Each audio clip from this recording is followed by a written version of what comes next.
Alright guys, Urban Sentinel here. This one is an abridged video kind of mixing up a few of the other videos I've done about prepping and your food storage and things like that. Real simple, we're getting into a point where there's a crunch going on, and I know a lot of you that are regular preppers out there are already aware of it and you're already making your moves and you're doing what you gotta do, and good on you. For you new preppers, for people that are just coming into this, they're just kind of getting on board, I'm going to keep it simple for you. You need to stock up on a lot of basic supplies, but I want to throw in a couple of caveats, and again, this is just my view on it. If you're a person that, for example, makes minute rice, instant mashed potatoes, things like that, and you do well with that, stick with that. There's no point in you going out and buying a 50-pound bag of rice when you've never long cooked rice. You're going to waste your time, you're going to waste the product, you're going to waste your money. I'm not saying don't get any supplies, get what you can, but stick to what you know and use what's effective. Now, with that being said, across the board, new preppers, non-preppers, and long-time preppers, we know the basic drill. You got to get your flour, your sugar, your salt. You got to stack up on your rice, your dried beans, that sort of thing. Look at your meals, keeping it simple, but still keep variety in it. And I'll throw in a suggestion as well. Canned goods and canned products and already prepared boxed items where you just pour it out the box into the water or heat it up, those are still going to be a necessary thing. It's definitely good if you have the skill set and you have the space to make things from scratch, but along with that, you still need to have the time. That's the key thing that a lot of people overlook. Now, in some situations, as an example, 2019, 2020, a lot of people were home, a lot of people were laid off, a lot of people were working from home. They had more time. They took the time to invest in learning a new cooking skill. They learned how to bake. They learned how to make meals that they normally wouldn't make because they would have to get to work or to get to class, whatever it is, within the next 30, 40 minutes. So meals went from being something that was microwave to something that you took the time, you went through the process, you went through the steps, you started using cookbooks.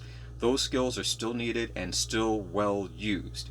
But for the expediency of right now, if you're getting up and you're saying, after this video, I'm going to go out to the grocery store, I'm going to go out to the big box store, I'm going to go out to my wholesale food store, whatever it is, and you're looking to stock up, still again, 3 days, 3 weeks, 3 months, bring the scale up that way. But look at some of the items. I'd rather, me personally, knowing that, all right, a couple of boxes of minute rice, a couple of boxes of instant mashed potatoes cost me X amount of money, versus buying a large 50-pound bag of rice and then still having to break that down into smaller bags, so this way I don't have one gigantic 50-pound bag taking up space. And of course, once you open it, you expose it to air, you expose it to moisture, you expose it to potential pests and things like that.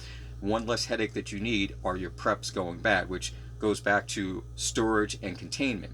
So again, if a lot of the stuff you're buying already comes in a relatively secure container, then that's one less thing you have to worry about. But it's not something that you want to simply buy it just because, well, it's in a harder plastic container or it's in this plastic wrap material, so it should be fine.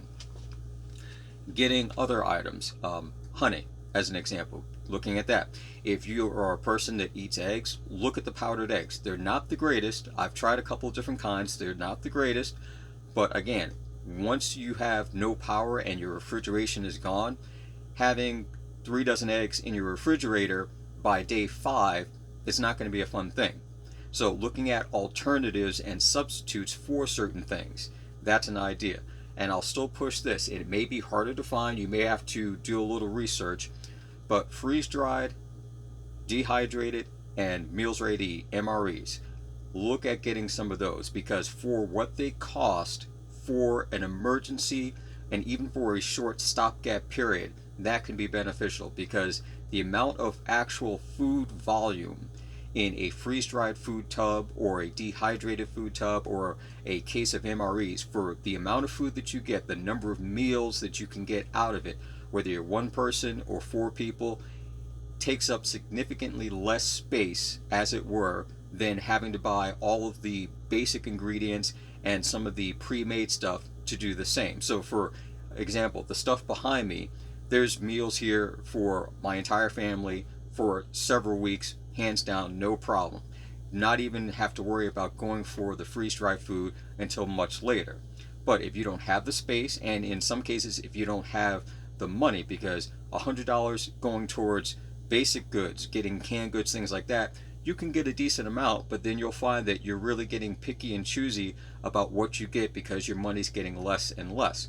Versus you get the dehydrated, the freeze-dried, or the MREs, you know based upon what is there in the quantities exactly how many days per person it's going to last you. So you can visually look at it and go, this amount of food will last this amount of days for this number of people, no questions. And then the only thing you need to make sure that you have is water, because some of the meals do require hot water to basically reconstitute it and cook it, and other meals require water as part of the mixing process for when you cook it.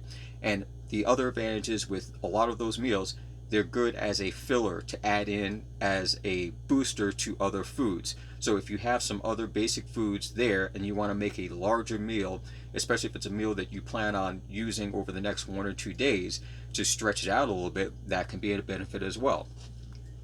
All of our basic commodities, the things that we buy that are supplements to the primary meal, those are a lot easier to get in larger quantities and you don't use as much. So if you're getting a bag of sugar, if you're getting a bag of flour and a bag of salt, you're not going to go through that in a week. You're not going to go through that in 2 or 3 weeks.